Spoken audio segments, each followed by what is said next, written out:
Hello, and welcome to Dishing Up Nutrition. By now, we are well into the cold and flu season, and you may have already caught a bug or two. There's definitely some icky stuff going around already, and maybe you're being proactive.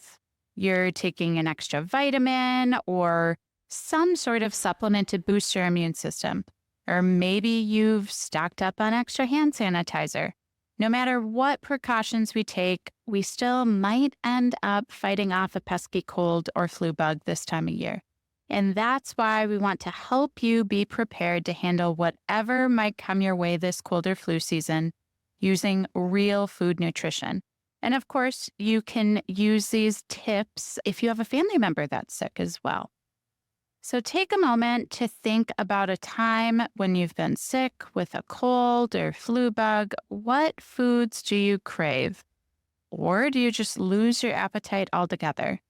I think it's extremely common when you're feeling ill to just not really want to eat anything. Or maybe carbohydrates are the only thing that sounds good. Yeah, comfort foods, right? Exactly. Maybe nothing sounds good, or maybe you have an upset stomach or nausea. And in that case, it's really hard to get anything in. So today we are going to be focused on foods to eat when you're sick. Your body is under a lot of stress. So it's more important than ever to nourish yourself with healing foods and keep out the foods that just add further stress. And by doing this, I think it can really reduce the severity and the duration of the illness as well. But before we go any further, let's take a minute to introduce ourselves. I am Brittany Vincent. I'm a registered and licensed dietitian. I have 3 little kids at home, so they're always bringing things home. And inevitably, there's some runny noses. That's sometimes during the winter.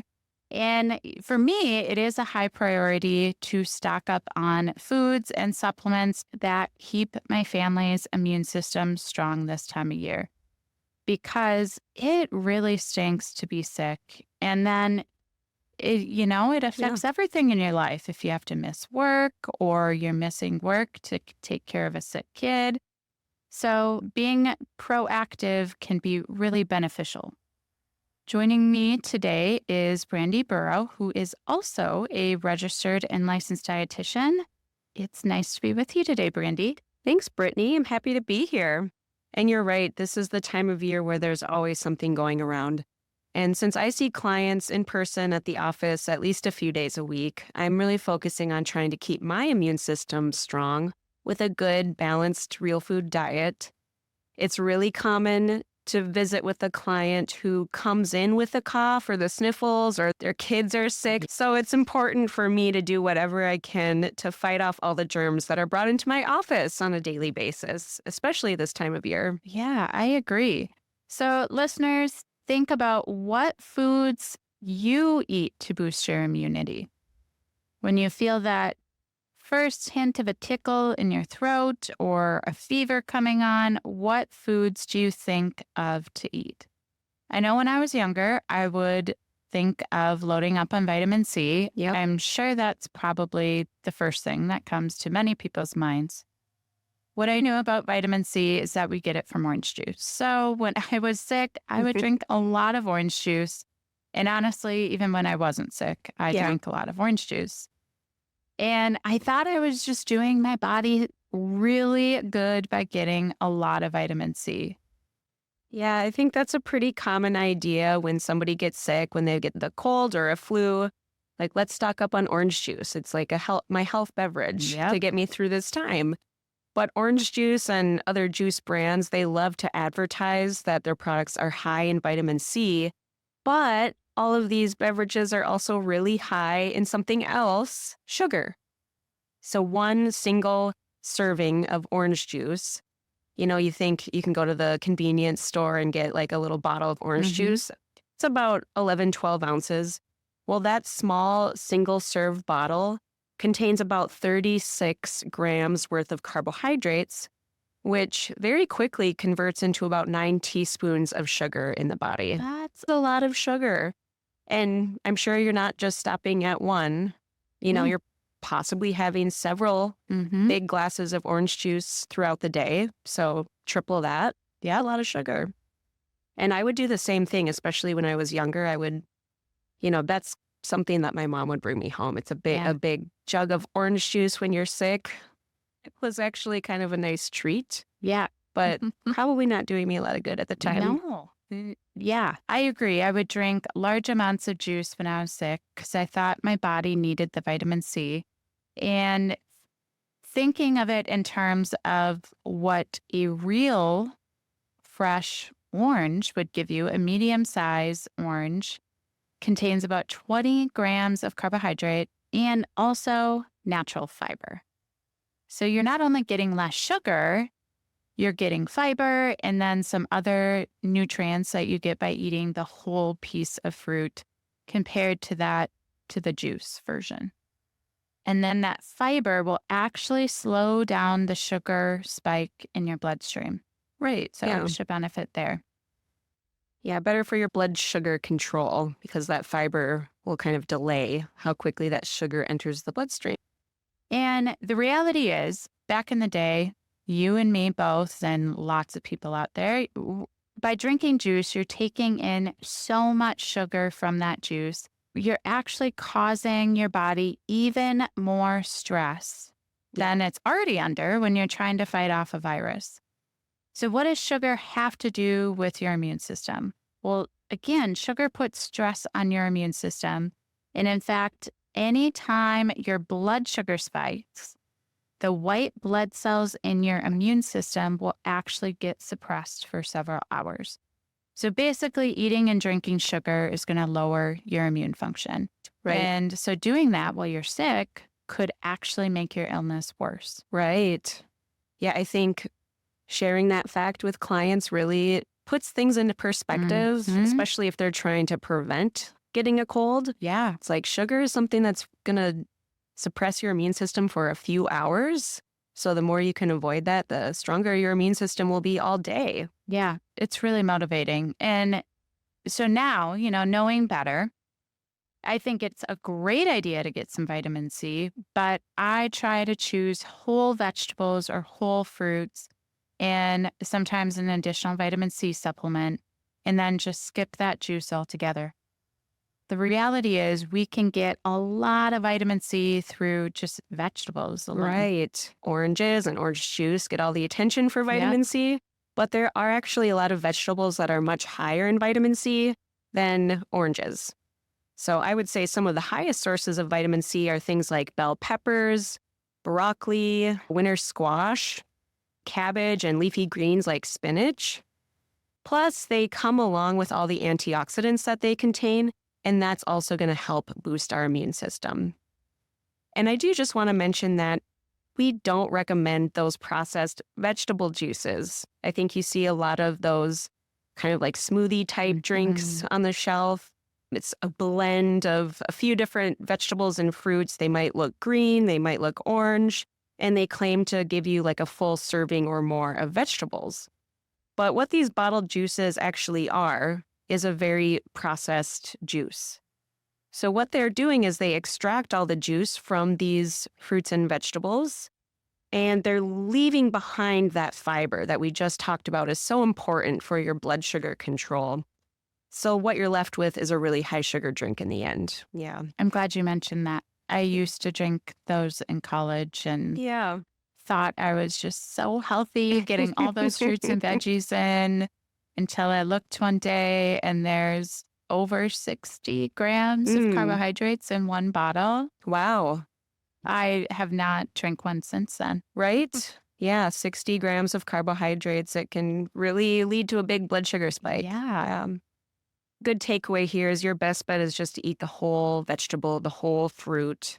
And I get it. Like when you're sick, the last thing that you want to do is be in the kitchen making a stir fry or something. Sure. So we just wanted to give you a few ideas of how to incorporate those whole vegetables in very easy to prepare meals when you're not feeling well. So I'm going to start with breakfast. One thing that I like to do when I'm not feeling well, I don't have a lot of energy or much of an appetite, is make a protein shake. And I like this idea because a protein shake is really easy just to sip on throughout the morning. It's really easy on my digestive system. It doesn't demand a lot of energy for my gut to break down. Plus, you can pack in a lot of nutrients here. You could add some vegetables even into your blender with a little bit of fruit.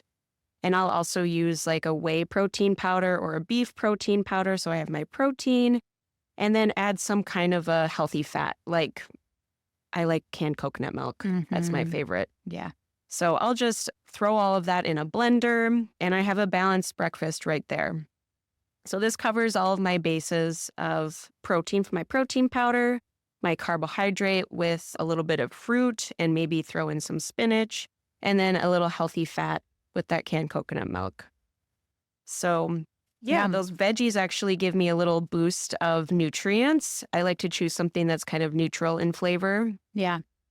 The spinach, it blends in pretty seamlessly. Or frozen cauliflower rice is another good one to try. That flavor from the vegetables is kind of covered up by that fruit flavor or like a vanilla protein powder. So you're not even going to notice it. No. I think I prefer the texture of the smoothie, adding the frozen cauliflower in there, weirdly enough. Yeah. So that's my go-to.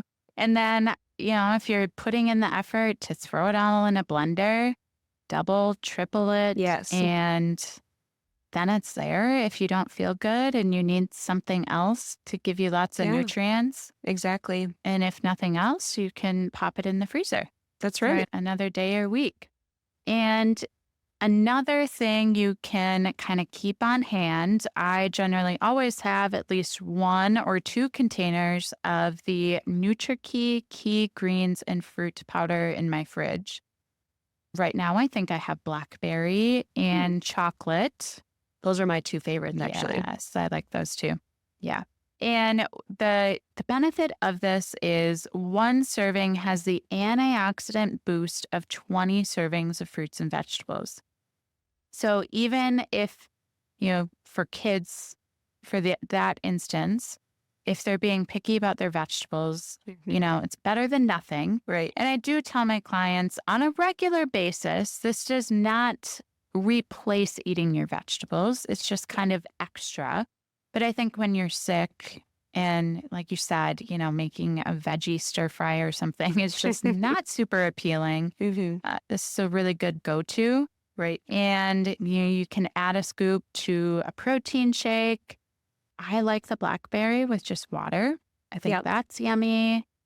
And the chocolate, you could make chocolate milk or hot chocolate or all sorts of options. Yeah, I like the hot chocolate idea. It's pretty convincing that in some hot water, maybe a little heavy whipping cream or canned coconut milk. It's just so comforting. Yes. Especially when you're not feeling well. And that's another example of something my mom would give me when I was sick is some hot chocolate. Yeah. So this is a great alternative because it is sugar-free, unlike your typical hot chocolate. And then again, you're getting that boost of antioxidants, good for your immune system. Yeah, I remember a cup of hot chocolate and then a piece of toast. Yes, exactly. Yeah, my parents would give me that. It is already time for our break. You are listening to Dishing Up Nutrition. Our goal at Nutrition, Weight, and Wellness is to share how simple eating real food can be and that anyone can do it. For more tools on how to cook real food in your own kitchen, we invite you to attend one of our upcoming live Zoom cooking classes or view one of our recorded cooking classes with Chef Marianne. Topics include slow cooker and Instant Pot, basics, batch cooking, and even global flavors.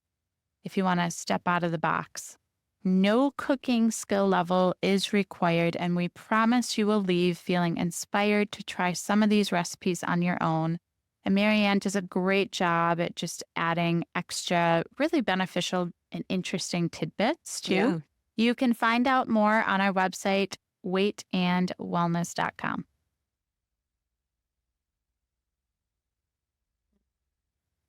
Welcome back to Dishing Up Nutrition. We have been talking about foods to eat when you have an illness. Before break, we were talking about the key greens and fruits powder, and I wanted to share another idea of how to utilize that.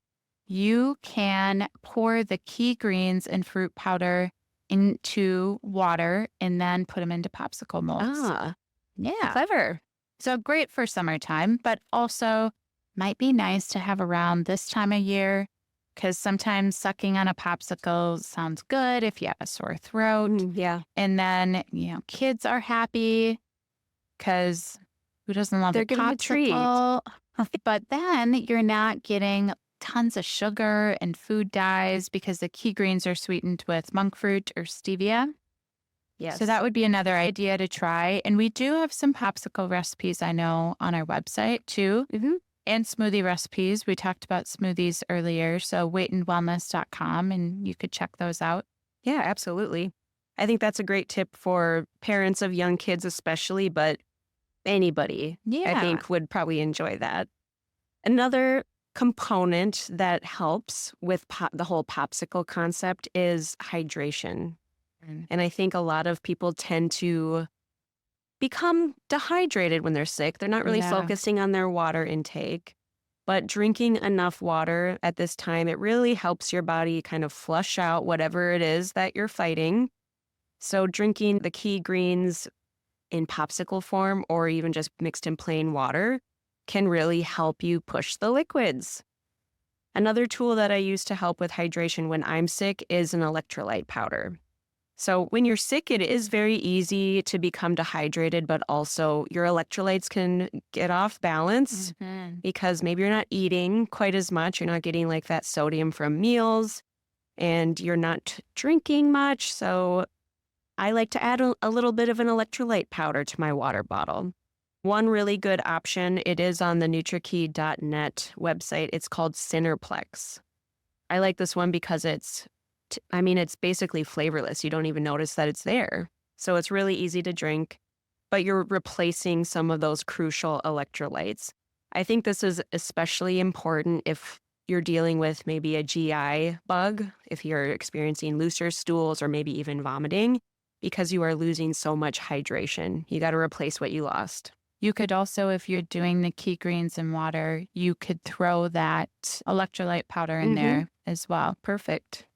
Yeah, so I love all of these ideas. Great tips for getting some easy to digest nutrients. But I want to get back to more ideas about meals. Like maybe you do Hmm. have a bit of an appetite, you could actually eat something. When I'm feeling sick, you know what I want is a nice soup, just like a Nice. warm bowl of goodness. And there's actually a biological reason for this. Subconsciously, we're craving this for a reason. Broth and well-cooked vegetables in soups are very easy on the gut. They're very easy to digest. And again, your body wants to make digestion as easy as possible at this time because it wants to focus more of its energy on fighting this bug. So, when possible, choose those soft cooked vegetables, soft cooked meats, because it is much easier on your digestive system. And I can put together a pretty easy soup in not a lot of time because I often have these simple ingredients on hand. Some chicken broth or bone broth would even be better in the cupboard or in the freezer. Quick note on bone broth. You can actually find bone broth pre-made now. You can find it on the shelf, but it's also going to be found in the freezer section. Oftentimes, that's going to be the highest quality because there's no preservatives. It's a good point. So check your local co-op. The freezer section might have some good bone broth made with high quality ingredients, minimal processing. Wonderful Yep. idea. And I agree. A bowl of soup just sounds so good in the winter in general, but especially when you're sick. It's comforting. And bone broth, you mentioned, it is one of the most nutrient dense healing foods for the digestive system. It's full of healing amino acids like glutamine, which helps repair and strengthen the intestinal lining. So, this is not only important for the digestive tract, but also a healthy gut supports the immune system. It is shocking to learn that 80 to 90% of our immune system is actually in our gut. So, Oh, you have to take care of your gut. and during the cold and flu season, I think it's especially important to work on supporting our gut health while healing foods like bone broth. I find that when I'm sick and I don't have much of an appetite, I could still sip on some bone broth and know I'm supporting my immune system and my gut health. And if you have a sore throat or a cough, I also Hmm. think kind of sipping on something warm just feels really soothing. Yeah. Yeah. And to know that you're also helping repair your gut, Hmm. which is basically a direct immune support boost. Can't go wrong with that. So that's why I usually have some bone broth in my pantry or in my freezer. So I can heat some of that up pretty quickly if I feel like I've got a little tickle in my throat. Just sip on that throughout the day. And of course, we just want to make eating as easy as possible when we're sick. We don't want to be in the kitchen for hours. But again, a very simple meal that I could make is heating up some of that bone broth. And then if I want to make a soup, just add some vegetables. I always have frozen vegetables in my freezer, always. So that's pretty slick. I don't have to cut or wash Yeah. anything. They're just ready to heat and eat. And to balance this, I know that I have to add just a little bit of protein. So if I have some leftover rotisserie chicken, I'll throw that in there. Oftentimes in the freezer, I'll have some meatballs from a batch prep day or nitrate-free chicken sausage, which works really well in a soup as well. So it's a pretty simple, no frills meal, but it checks all the boxes: soft cooked vegetables, a little protein, and ingredients that I normally have in my fridge. There is one recipe that I want to mention. If you're someone that needs a recipe, on the website, there's something called the chicken pot pie soup, which Hmm. is basically what I just described: frozen vegetables, some leftover chicken or rotisserie chicken, some broth, maybe a little heavy cream. It's actually really good. Yeah. Comes together really quickly. I think all these ingredients that you're talking about, it's a great idea to just always have these on hand Yep. for illness, but also just a super quick, delicious meal Yeah. anytime. Emergency meal. Yeah. So, I mean, I would say this comes together pretty quickly, and it's an upgrade from Yeah. maybe what I used to do in my college days. Canned soup was more my Hmm. go-to. Yep. Just a, PSA, we really want to avoid those canned soups because, to put it simply, they're an ultra-processed food. There's a ton of additives. Usually MSG is Yeah. one of them. Other preservatives, really high in sodium, not a lot of real food ingredients or nutrition in there. And I know that it can be so easy to open a can, but you're not really doing yourself a lot of favors there. So now that you know how easy it can be to make a homemade soup, you'll never go back to that canned soup. Just real food tastes so much better, Oh, and it's so yeah. much better for you. Yeah. I remember the first time looking at the ingredient list on canned soup. I was quite surprised at Yeah. how many things are in there, and half of which you probably don't even know what Yeah. those ingredients are. Right. And I think we all probably grew up on canned soups. I certainly did. And like you said, Brandy, you did a great job explaining and describing how to throw something together super quickly, but it's still going to taste delicious. Another thing you could do, since it is cooler weather and people tend to make more soups and stews, it's great to get in the habit of just Mm. making extra and put some in the freezer. Yeah. So maybe if you do get sick, you don't even have to make anything and you could just pull something out of the freezer. Very smart. So simple, real food has so many healing nutrients that are going to support your immune system. And I find that when I'm sick, I want to eat just more plain tasting food. So that simple bone broth, without a lot of added spice, sounds really. When we're sick, our appetite is slightly suppressed, and maybe food just doesn't even really sound good. Mhm. And that's normal. But I think especially like bold, pungent flavors are not what we're going to be into. And our body just wants to focus on healing, fighting off that virus, not putting a lot of extra energy into digesting hard to digest foods. So it's totally expected if you're not feeling like eating normally or as much as you usually would when you're sick. But this does mean that it's even more important to make every bite count, to try to make your meals as nutrient rich as possible. Because when you're eating smaller portions or not as frequently when you're sick, you want to get the best nutrition bang for your buck with every single food choice. And I would say the same rules apply about eating real food in balance any other time, right? So focusing on real food protein from animals like eggs and fish and chicken, carbs mostly from vegetables, and natural healthy fats like the canned coconut milk or peanut butter, olive oil. So like we've talked about, having a balanced protein shake for breakfast is one really easy to prepare option, or it could be a snack somewhere else in the day. And then put together a really simple soup with a bone broth, some vegetables, a little protein. And you could actually have that for dinner too. Yeah. There's nothing wrong with having the same meal twice when you're not feeling your best. Yeah, that's a really good point. And if you do have somebody around that's going to give you a little TLC, maybe they could make you a nice crock pot meal, very simple for them. And it's ready when you are. A roast with some potatoes and carrots and celery, very simple, low effort, but really nourishing with soft cooked vegetables that are easy to digest. And if you try this crock pot roast idea, one thing to mention is that beef is really high in zinc, which is, I think that's another kind of famous nutrient for your immune system. And it's true. So know you're getting some good immune boosting nutrients there. And again, you throw in all those veggies, you're getting a nice dose of vitamin C. So this is also a very good meal for your immune system.